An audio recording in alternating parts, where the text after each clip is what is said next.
ya. Ya itu hancur itu bawah. Lah, memang pakai sadar dia daripada itu. Ada aku kepingin bikin sendok Pak, sampai itu.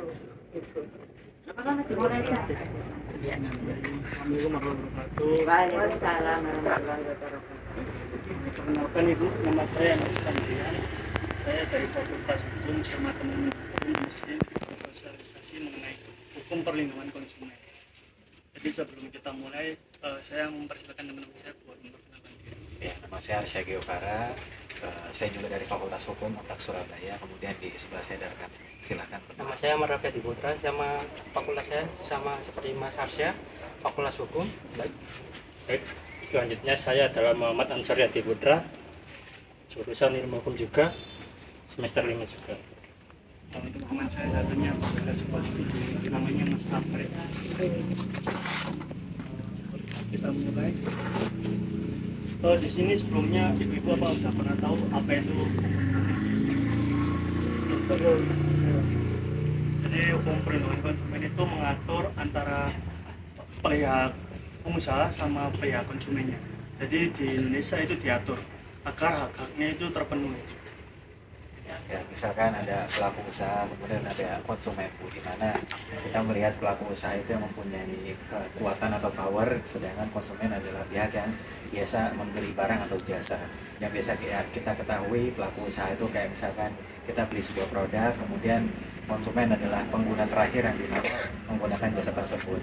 Nah, sebetulnya hukum perlindungan konsumen itu adalah hukum yang dimana mengatur supaya konsumen dan pelaku usaha ini mereka ini bisa menjalankan kewajiban dan menjalankan haknya juga tidak keluar daripada ranahnya. Contoh misalkan kayak pelaku usaha itu sudah diatur sebelum mengedarkan produk itu, Bu, itu harus ada regulasinya. Misalkan dalam Undang-Undang Nomor 8 Tahun 99 itu ada yang mengatur bahwasanya perlindungan konsumen itu Undang-Undang 8 Tahun 99 di mana pelaku usaha itu harus memberikan edukasi, Bu, sebelum memasarkan. Jangan sampai nanti konsumen beli skincare gitu kan, tapi ternyata nanti skincare-nya malah belum ada izin BPOM-nya. Nah, ini kan menimbulkan kerancuan untuk konsumen dan ini berbahaya. Nah, maka dari itu hukum perlindungan konsumen memberikan edukasi. Jadi di sini melindungi, misalkan ada konsumen yang kena kerugian atau kena dampak daripada pelaku usaha bisa melakukan komplain ataupun pengaduan kepada pelaku usaha. Hak dan kewajiban akan disampaikan oleh rekan saya. Ya, jadi untuk hak-haknya konsumen itu ada beberapa, Ibu. Jadi mungkin yang pertama yang mungkin kita udah sering ya. Yang pertama itu harus kita tahu yang kita mau beli ini apa, agar kita nggak terbodohi sama pemilik usaha. Jadi ketika kita beli saat diiklankan itu kok nggak sama, kita harus bisa melakukan ganti rugi ke pihak pemiliknya. Soalnya itu udah diatur. Kalau nggak kayak gitu nanti pemilik usaha itu semakin semena-mena gitu, Ibu. Dan kedua mungkin untuk informasi ini harus jelas terkait barang yang kita mau beli. Kalau bisa kita sebagai konsumen juga harus, kalau mau membeli barang itu bisa mengecek dulu sesuai nggak data-data yang disampaikan sama yang saat di lapangan itu. Jadi biar kita nggak salah beli.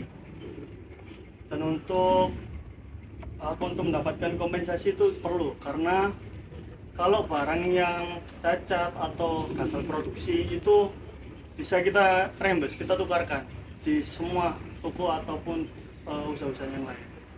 Jadi untuk konsumen itu harus jangan mau kalah sama pemilik usaha gitu, karena usaha itu kan pinter ya, pengusaha. Jadi mereka cara marketingnya itu seakan-akan barangnya nggak ada yang cacat gitu. Jadi kita sebenarnya harus bisa lebih jeli lagi untuk membeli suatu barang itu. Ya, kemudian tadi terkait hukum perlindungan konsumen, sekarang klausula baku. Bapak Ibu udah pernah dengar klausula baku belum? Belum ya. Jadi klausula baku itu misalkan kayak kita mau KPR, terus kita mau kredit ya. Itu biasa asuransi. Nah, itu biasa ada klausula baku. Jadi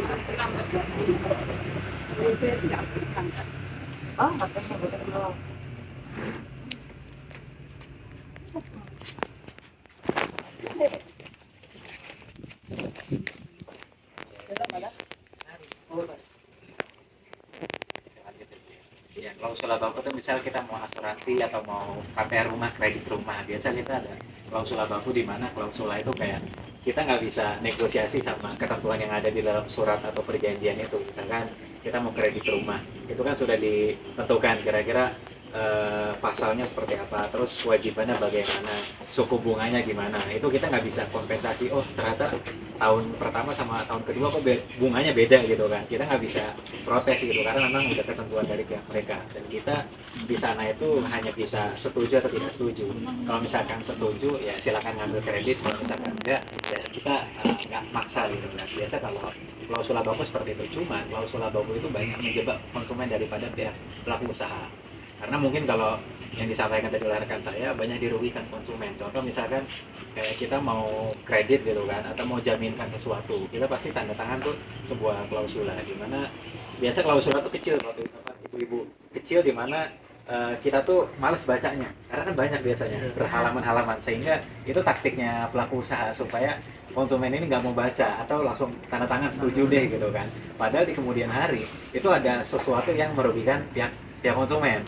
Nah nanti kalau konsumen merasa dirugikan, ya nanti jawabannya coba baca Bu, klausula bakunya, padahal di sana sudah dijelaskan, tapi kecil-kecil membuat konsumen merasa rancu gitu. Nah itu jebakan sebetulnya Bu. Nah kalau dari pandangan kami sebagai tim advokasi di sini, penyuluhan sosialisasi baiknya kalau hal seperti itu mungkin bisa dibaca inti-intinya apa, terus dibaca secara detail. Misalkan kalau Bapak Ibu mau kredit mobil, rumah ataupun benda gitu kan, barang-barang, misalkan hari ini sebelum tanda tangan minta suruh kirimin suratnya untuk dipelajarin dulu 1 hari.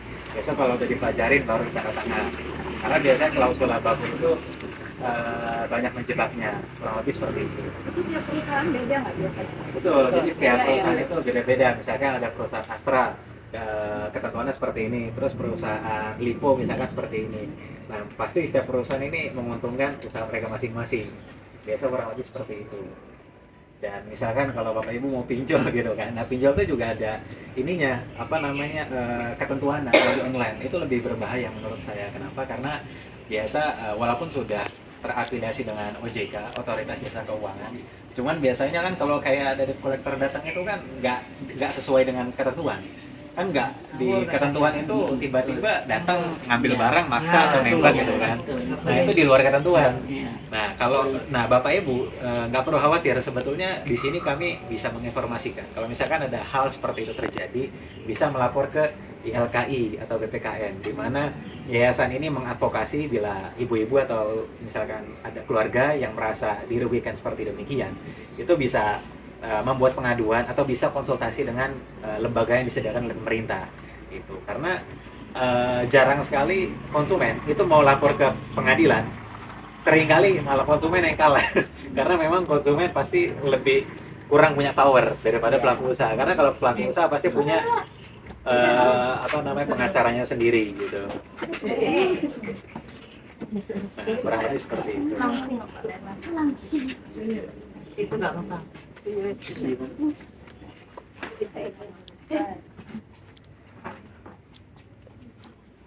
Untuk dasar hukumnya kita menganut yang di Indonesia itu pakai Undang-Undang nomor 8 tahun 2009. Itu terkait hukum perlindungan konsumen itu tidak di situ semua. Jadi terkait konsumen dan pelaku usaha semua ada di situ.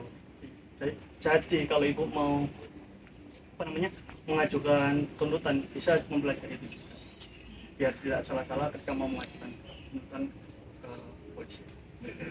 Kok tidak terjadi ya? Iya, semoga. Itu tujuan kita sosialisasi ini kan untuk meminimalisir mitigasi gitu, supaya nggak terjadi hal seperti itu. Karena memang kan yang biasa terjadi itu kan bukan di perkotaan, itu malah di lingkungan yang memang jauh dari perkotaan biasa seperti itu. Walaupun justru banyak juga di perkotaan, cuman memang apalagi sekarang kan orang itu minim untuk baca ya Bu ya. Mungkin orang zaman dulu senang baca, tapi anak-anak zaman sekarang kan biasa disebut minim literasi. Mas orang-orang sekarang. Oh kebalik ya Bu ya? Iya. Asuransi juga gitu loh Mas. Iya Bu, asuransi, kredit, apapun itu pakai klausul yang memang merugikan konsumen, dan justru yang diuntungkan malah pelaku usaha. Nah kira-kira ibu-ibu di sini ada yang punya kendala atau mungkin pengalaman, mungkin boleh di-sharing, nanti kami bantu untuk memberikan arahan, mungkin konsultasi. dari ibu mungkin ada pernah Iya, waktu itu kejadian? ikut Pruden. Oh, Wah, Pruden. janjinya gede-gede gini, nanti kalau sudah 10 tahun, Iya. 10 tahun kan ibu guru ya. Oh iya. Tadi hitung-hitung pasti begitu sudah Sama. apa? Saya pakai Bumi Putra. Sampai Oh. sekarang belum cair. Sampai Jadi sekarang saya kontainer, mau ya? alasan bla bla bla bla bla bla bla. Ternyata memang Wis, betul. saya sudah angkat tangan juga. Jadi begitu 10 tahun ya. Iya. 10 tahun terus. Ternyata dapat surat lagi. Ada apa? Ada apa sih istilahnya? Top apa? Stop apa? Oh ya. Premi dibayarkan itu. Enggak, ganti mas Oh, ganti. Ganti jadi kalau dulu rumah sakit itu kamarnya berapa? Oh iya. Oh iya. sekarang menjadi berapa? Betul betul. Itu Surat apa? diulang lagi si apa nasabah ya? Apa? Konsumen itu harus bayar hampir satu setengah kalinya. Melet iki wis pensiun. Dulu susah waktu itu memang ada 2000 ada Covid ya. Jadi ibu bingung juga. Terus gitu ini aja Bu, tunggu. Nah, ibu ininya banyak apa? Poinnya ya banyak. Poinnya banyak. Untung sudah itu pakai untuk tangan, untuk ini, untuk mata. Ibu pakai 2 juta be. Gede. Finansial. Greget sampai ini. Itu gimana Mas itu kita kalau sudah dirugikan? Nah, sudah ada bisa, tak dapat nih bang, tak minta balik. Oh, masih bisa? Bisa. Bukan tidak bisa. Kayak saya justru saya diajari sih Mas. Oh enggak. Kalau saya kan asuransi beasiswa sekolah. Ya, asuransi sekolah. Nah, itu kan ada tahapnya. Dari TK dapat, masuk SD dapat, masuk SMP dapat, masuk SMA dapat, terakhir kuliah. Nah, anak saya yang kedua ini mulai dari masuk SD itu tidak pernah dapat dengan alasannya katanya pihak agennya. Kan ada agen ya yang menjalankan dari kita, ya dari kita ke pihak Bumi Putra. Janji. Lah kita ke kantor sampai detik ini cuma dikasih nama. Bu, hubungi ini. Pak, hubungi ini. Sampai detik sekarang kita janji dengan janji tunggu pusat sampai anak saya hampir lulus. Saya merasakan tuh Mas dari klaim yang saya sudah pernah itu ya. Saya bayar itu ya. Masih mungkin dari berapa puluh juta tinggal cuma saya bayar dikasih itu 2,5 juta waktu anak saya masuk SD. Sampai sekarang saya klaim kan tidak pernah cair. Bahkan orang yang ngasih nomor telepon saya, kalau saya pergi ke kantornya, iya ibu harus sabar sampai kemana? Anak saya begini lulus. Saya justru ini yang saat ini saya butuh. Anak saya mau biaya sekolah kan banyak Mas. Biaya kuliah saya sudah prediksi waktu ikut join itu kan kayak apa sih Mas? Agennya, iya. Saya biar kenapa saya nabung dari awal supaya anak saya nanti kalau kuliah, kalau ini kan saya paling enggak iya. Setelah kayak gini mau ngadu ke siapa kita? Oh iya. Nah, ya ini yang kita kadang-kadang kita sudah ke gini, toh juga tetap kita yang dikalahkan. Iya. Nah, terus mau ngadu kemana lagi kita? Oh iya. Nah itu gimana kalau menurut jenengan kita harus berpihak kemana kayak Jangan gini? bilang sabar lagi loh Mas. Enggak tante kan tanya kita harus gimana. Iya. Jangan bilang Sudah sabar nggak lagi. bisa Mas. sabar karena kita juga butuh gitu loh Mas. Iya, betul. Kalau kita nggak butuh ya nggak mungkin untuk kita kejar. Betul. Kita telepon kemarin, iya Bu Ibu harus sabar kan ini kondisi. Sabarnya sampai mana Mbak kita ini? Dari nggak itu bilang. nilai uang dulu. Nah, Iya. sekarang beda. Iya, beda. Beras Loh, masih saya dulu kan 500 rupiah, ayo. Triwulan Mas, ambil saya triwulan sama semester. Kalau yang triwulan tuh saya tuh 600. Kalau yang semester tuh saya bayar 1.200.000. Waktu itu ya anak saya masih kecil-kecil. Dengan sekarang kan sudah berapa di preminya saya waktu Iya. itu bayarnya berapa. Nah dia itu rugi tuh kita dengan Pokoknya diputer loh itu pasti Iya. mengumpulkan Pasti. Untuk Kayaknya investasi biasanya. Bumi Putra Iya. itu kan pakainya kayak tak lihat tuh pakai trading yang sama Iya, bosnya. memang semuanya seperti Nah, itu. Iya. Lek rugi di trading diputer. kita Iya. yang asuransinya yang Kayak gitu, dirugikan. dana pensiun, asuransi, Nah. kayak gitu. Betul. Itu loh Mas, makanya kita itu pihak konsumen ini sangat-sangat dirugikan. Nah ini terus harus kemana kita ini kalau Kita kita harus kayak gini? kemana? Kalau tante dua ini kan asuransi. Kalau saya Iya. dana pensiun. Oh. Nah, ini Masih sama. kena pensiun ditunda 10 tahun lagi, Nah. kita tanya saldo berapa, mereka nggak bisa kasih Nggak tahu. bisa kasih tahu Padahal nominalnya. kita sempat ke OJK, katanya itu haknya konsumen harusnya mengeluarkan nominal dana pensiun itu. Tapi sampai sekarang setiap ditanya belum tahu kalau kan beda kayak BPJS itu kan Iya. kita bisa melihat kan berapa. Ah, beda kalau dana pensiun kita nggak bisa. Harusnya bisa yang terus BPJS pensiun aku disuruh tunggu BPJS 10 tahun kamu Nah, nominal berapa? Bisa kita lihat di Ya kalau BPJS beda. bisa, ini dana pensiun punyanya GPIB. Aku disuruh gereja, aku disuruh tunggu 10 tahun tuh harus nunggu dengan nominal berapa. Itu sampai sekarang masih nggak tahu. Udah hampir 2 tahun resign ini. Walaupun BPJS pun melanggar loh mas. Makanya terus harus kayak gitu. Contoh ya, Iya. suami saya itu kan pensiun kan usia keluar semua, usia 56 ya. Setelah itu suami saya sudah 59 sekarang. Narik itu loh nggak bisa sampai sekarang. Iya. Terus dananya kemana? Yang kita dipotong sebentar tiap bulan kemana? Sama BPJS juga sama. Bagus, oke.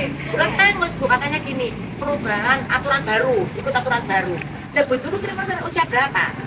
Nah ini loh mas, banyak yang kayak gini-gini kayak gini. Akhirnya kita itu walaupun ada orang ngomong asuransi wes, karena kita sudah cegek gitu loh mas. Itu kalau kita bayarnya oke ya, tapi itu klaim. Padahal rutin bayar premi tiap bulan. Ya rutin mas, saya merasakan anak pertama Udah itu bayar, sudah oke, berukur agentnya, ayo bu anak ibu dapat premi, nggak dapat ini, nggak dapat ini. Setelah sekarang sudah kita harus menikmati, kita sudah ada tuh mas, agennya pindah. Kalau saya agennya ada pensiun bu, tapi ya gitu, saya nggak tahu kan sudah serahkan ke kantor, nggak mau ngomong apa. Ya, saya nggak tahu. Ya Bu Bambang saya dapat Asuransi kan, Bu. saya pakai Bu Bambang. Itu loh, makanya suka dukanya kadang kita itu tetap aja ya sebagai Mana ini? Justru saya senang Bu malah, maksudnya bersosialisasi. Jadi saya mendengar orang seperti di lapangan tuh apa yang mereka rasakan. Pertama itu. Kemudian saya juga maksudnya nggak expect kalau ternyata memang banyak sampai sejauh ini. Ternyata juga banyak gitu. Iya gitu kan. Nah, mungkin dari rekan kita bisa bantu jawab gitu. Mungkin untuk kalau laporannya itu bisa langsung ke LPKS itu bakal yang kelola. Jadi maka ini khususkan untuk masyarakat yang ingin mengajukan kerugian. Jadi dari situ nanti langsung dibantu ke polisi. Soalnya kalau ibu laporannya ke kantornya itu dilempar-lempar aja. nah benar Dilempar. saya tuh gini mas, waktu ke Bumi Putra ya, habis ibu nemu ibu Ika, kita ketemu ibu Ika itu gini, iya pak harus sabar, besoknya lagi minggu ke depan kesini lagi ya, iya pak harus sabar, ibu harus telepon ke sini lah, kita itu teleponnya ke sini Iya. iya Jadi kalau dari LPSM ini nanti ini pak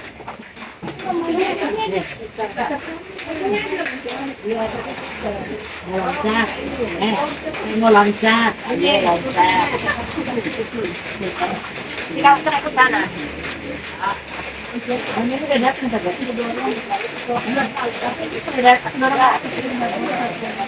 Sudah pada datang ini, datang selama itu. Dia balikan ini.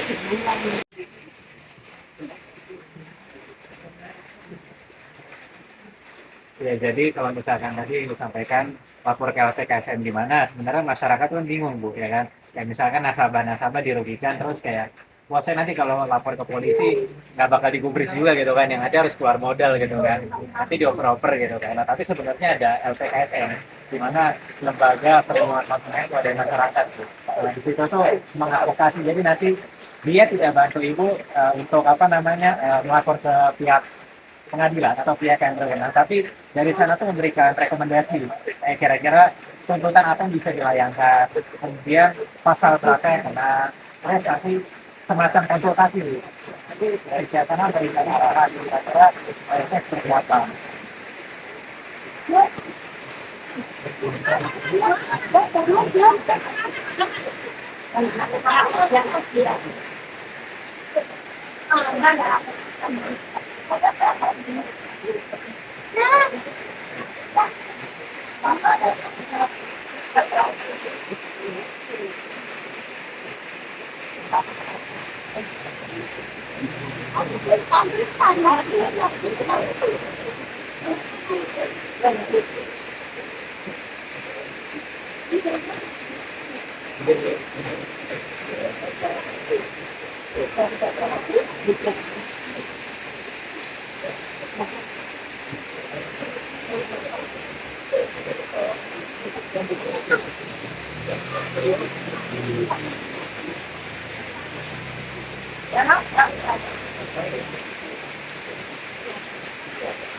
Setelah itu arahan biasanya dari LPKSM nanti masih ada rekomendasi sama ngasih saran kira-kira orang kami seperti apa.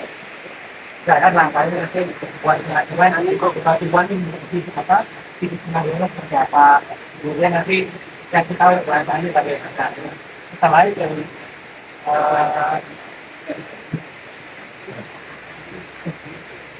nanti dilakukan penuntutan biasa dari embes dari pelaku usaha. Nah, dari pelaku usaha biasa dari embes kalau nasabah yang dirugikan.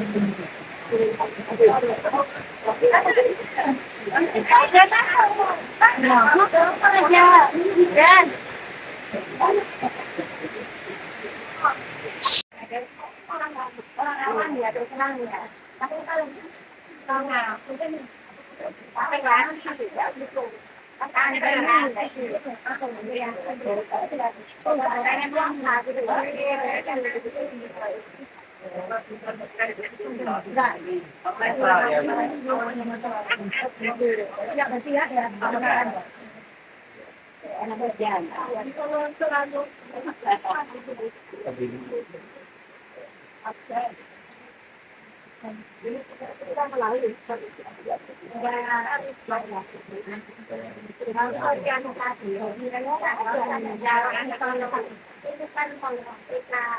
Pembinaan itu ada di pasal 2, yang 8 dan 1. Itu pembinaan itu pemerintah bertanggung jawab atas pembinaan penganggaran, pembinaan dan pembinaan.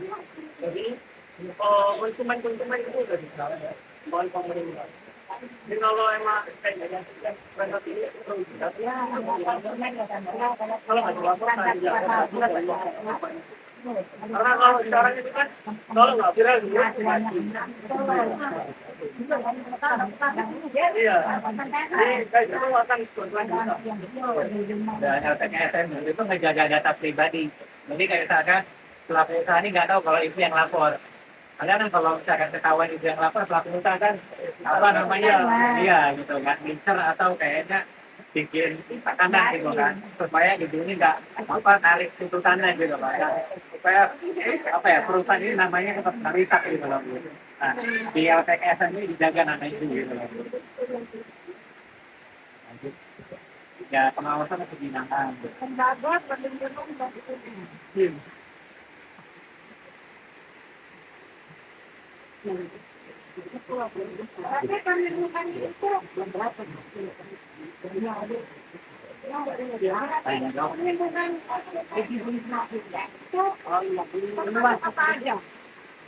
untuk yang mulai kita alami itu bisa dilakukan. Jadi kayak kita belum di rumah dan sebagainya itu beberapa bentuk kita masa terus bisa itu bisa jalan. Kalau saya gini, masalah yang pertama ya, kan saya dilihat dari polisi kita bayar. Ya, dia janji dari awal bulan Juni. Ini kan polisi yang 2 tahun. Kok aku ini saya rasa dulu. Kalau kurang 2 tahun, apakah kembali uang saya? Jadi kan kembali, nggak mungkin. Karena kok kayak namanya jatuh, aku namanya tahapan setelah SMP nggak bisa cair. Ya kedua kan kalau saya kembali lagi 2 tahun ya, nggak mungkin kan selesai. Perusahaan katanya itu kan akan mana bisa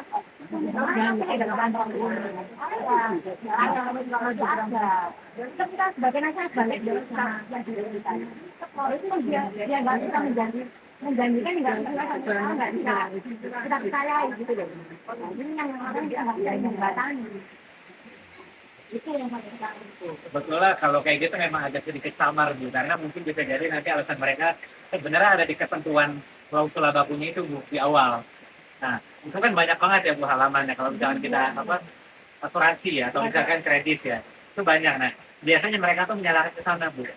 Itu udah jelas di awal Bu kalau misalkan asuransi ini naik turun, misalkan nabung setiap bulan sekian tapi yang ditarik sekian karena mungkin alasannya kalau kita nabung 2 juta per bulan gitu kan terus nanti 20 tahun bisa 100 juta misalkan seperti itu.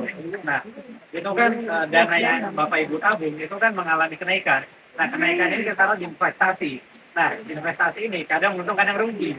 Nah cuman kalau rugi kan pasti yang dirugikan kan konsumen. Nah, dia nggak mau. Nah justru itu ada pihak ketiga, di mana pihak ketiga ini menjembatani. Jadi kayak nanti ibu bisa buat laporan. Laporan itu maksudnya gini, ibu menceritakan keluhan, nanti di sana yang membuatkan surat-suratnya. Nanti kira-kira berkas apa aja, terus kira-kira bukti transfernya berapa, mutasinya bagaimana, slipnya seperti apa gitu kan. Nah nanti ditunjukin semua, nanti pihak LPSN ini akan membantu advokasi ke BPSK. Nah, BPSK nanti untuk apa namanya mengambil alih hak-hak yang dirugikan oleh pelaku usaha kurang lebih seperti itu. Nah, cuman jarang ada konsumen yang bisa di titik sana karena memang males karena capek. Banyak ini birokrasinya, proseduralnya banyak, birokrasinya banyak. Akhirnya kita ngerasa kayak capek juga gitu kan, apalagi tidak tua gitu kan. Kayak kemarin tuh yang terakhir mas bulan-bulan kayak gampang gitu. Bulan Maret kalau tidak. Itu yang menuntut kita, saya tidak minta tahapan. Tahapan kenaikan tidak. Cuma asuransi yang kita bayar, soalnya kita kembalikan gitu loh. Nggak minta beli yang benar. Ini apa pokoknya aja berarti ya? Karena perusahaan kondisi kayak gitu ya, itu nggak menuntut. Tahapan betul kita. Tapi kita tidak tahapan. Cuma asuransi yang kita mau kita bayar, tahapan ini, tapi kan 15 tahun kita bayar, sudah selesai toh. Nah itu tolong kembali ke kita. Terus jadi itu karena kenapa? Karena perusahaan kita lagi apa ini bukti. Walaupun kan gimana kita bukti, ada pun kita ada berjalan. Dia tetap kayak gitu. Itu yang Padahal perusahaan tidak pilot. kalau di itu kan yang kami tahu itu yang ada Operasi. ada. Kita boleh putra salah kan akan dikolek. Banyak apa-apa ada lagi kan. Saya yang bukan itu. Belum sama sekali. Saya itu cuma menerima sekali kok. Waktu anak saya masih SD. Setelah itu tahap dong nol. Uang saya tambah. Tapi janji lain tak bilang ini gimana itu tapi Tapi sudah terafiliasi ke OJK belum itunya asuransinya? Belum ya. Kalau ini sudah harus ya.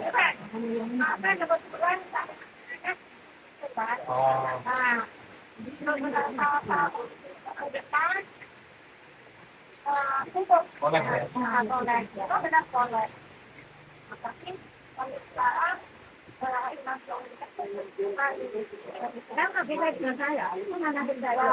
Tapi sama saya, dari pagi, gambar bawahnya ini kan, kadarnya itu, bunbin, ya, laporan di situ, ke lantai. Sembilan ke 10 ya, itu saya itu sampai berapa kali? Iya, dia bilang ini lagi nanti berapa minggu lagi nanti kita langsung ke Jakarta. Percuma di Jakarta juga nggak ada. Ya saya nggak tahu mereka tuh apa gitu ya, karena memang sudah diantar nanti akan diimplementasikan di tahun 2026 nanti.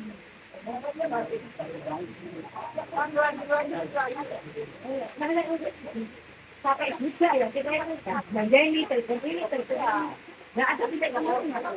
Dan kalau memang saya bilang tunjuk sudah dimintain tunjuk sudah dimintain saya juga minta supaya asuransi kita bisa balikan yang kita bayar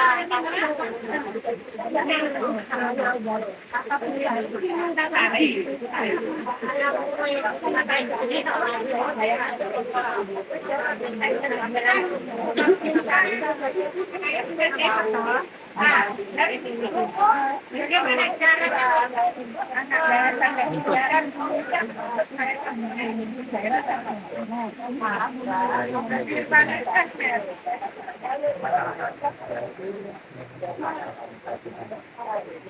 Ya, kalau dari sisi hukum, sebetulnya ada Undang-Undang 8 tahun 1999 di mana pelaku usaha punya kewajiban dan konsumen punya hak, di mana pelaku usaha itu tidak boleh bohong. Itu harus memberikan informasi yang edukatif dan transparan. Nah, kalau bisa merasa dia bohong atau dirugikan, itu bisa pakai Undang-Undang 8 ke pengadilan atau ke BPSK itu bisa. Di mana sebetulnya banyak aspek yang dirugikan. Contoh misalkan secara material maupun formil. Misalkan materialnya itu uang yang setiap bulan disetorkan. Kemudian formilnya adalah tidak sesuai dengan kesepakatan di awal. Itu bisa dilaporkan kepada pihak yang berwenang untuk mengembalikan hak ibu.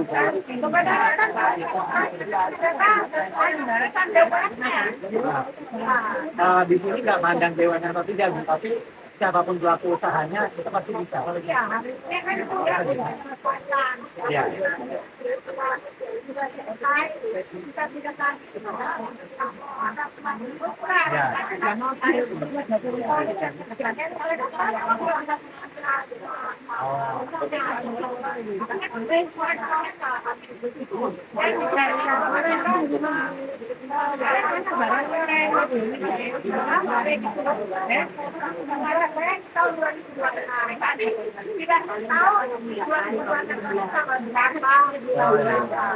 Transparan ya si tanggalnya, Bu. Berarti kan itu jatuhnya informasi yang tidak jelas. Kalau informasi tidak jelas itu bisa kita gugat, bisa kita tuntut bahwasanya kita punya hak di sana. Kita berhak untuk minta hak kita. Hak kita itu apa? Hak kita tadi kerugian, kemudian informasi yang jelas bisa kita.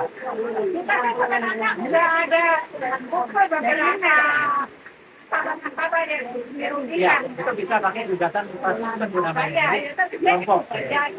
Ya.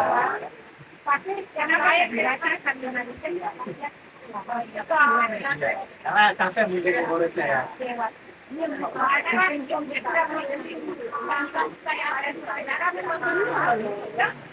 Kalau pengacara kayaknya ini aja bukan apa namanya LDH yang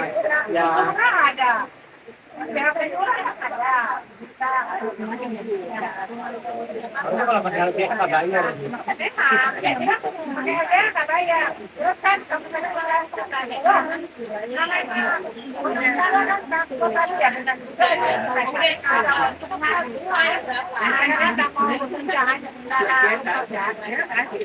Tapi sebenarnya tugas LDH sendiri itu memang dibentuk khusus sama pengacara, Bu. Pengacara itu punya 2 kantor advokat sama kantor LDH.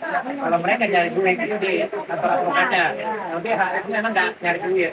Ibaratnya kalau itu kewajiban dia. Jadi bantuan sosial sama dia nyari duit itu di komersil sama non komersil, di mana jadi ibu nggak usah pikir dia akomodasi, itu memang mereka bangun khusus untuk sosial.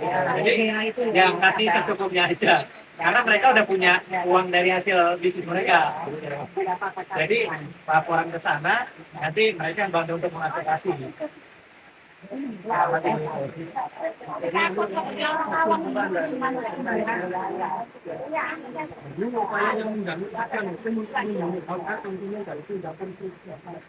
Atau merugikan oleh pelaku usaha, Undang-Undang Nomor 8 tahun 1999 menjadikan dasar hukum utama di Indonesia yang mengatur hak dan kewajiban konsumen serta kewajiban pelaku usaha. Perundingan ini bertujuan untuk memberikan rasa aman dan adil bagi konsumen dalam transaksi barang atau jasa, serta menyediakan mekanisme penyelesaian sengketa melalui batas khusus seperti batas sengketa konsumen atau khusus mereka. Ya,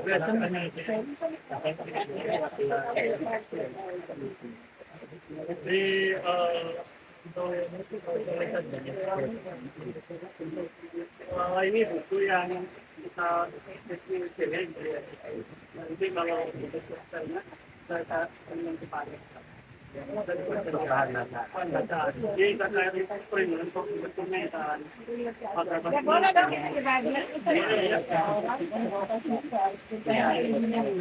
kedepannya saya dari tujuan sosialisasi ini sebetulnya lebih ke edukasi literasi digital, di mana sekarang ini kan perkembangan cepat sekali majunya, cepat sekali berkembang. Kalau misalkan kita tidak bisa membantu masyarakat, ya jatuhnya kita buat apa belajar hukum kan? Kurang lebih intinya, karena mungkin ibu-ibu punya anak, punya saudara, ya kalau misalkan beli skincare, beli handphone, beli elektronik, kedepannya mungkin lebih ditekankan kepada due diligence. Due diligence itu kayak ibaratnya kalau kita mau sebelum membeli, kita benar-benar screening, Bu. Kita lihat betul-betul, kita baca betul-betul. Kira-kira kalau kita beli skincare ini jangan karena lihat murah gitu kan Bu. Murah viral beli gitu kan, tapi juga dilihat kira-kira BPOM-nya ada nggak, izinnya ada nggak. Jangan sampai murah glowing tapi besoknya tutul-tutul berontusan gitu kan. Akhirnya nanti pas ngelapor kita nggak bisa, akhirnya kita dirugikan. Nah, kedepannya kita pengen itu supaya masyarakat juga bisa melihat bahwasanya harga itu boleh murah, tapi kita juga perlu membaca gitu. Kira-kira pantas nggak untuk kita. Gitu kan. Jangan sampai nanti kita dirugikan dari harga yang murah, karena kesehatan itu mahal Bapak Ibu.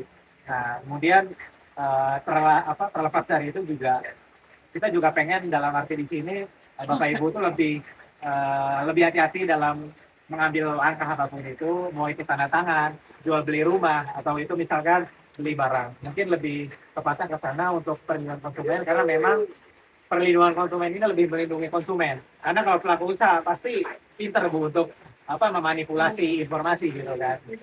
Betul, karena mereka juga punya advokat gitu kan. Jadi tujuan kami di sini adalah untuk lebih membantu ibu-ibu semua.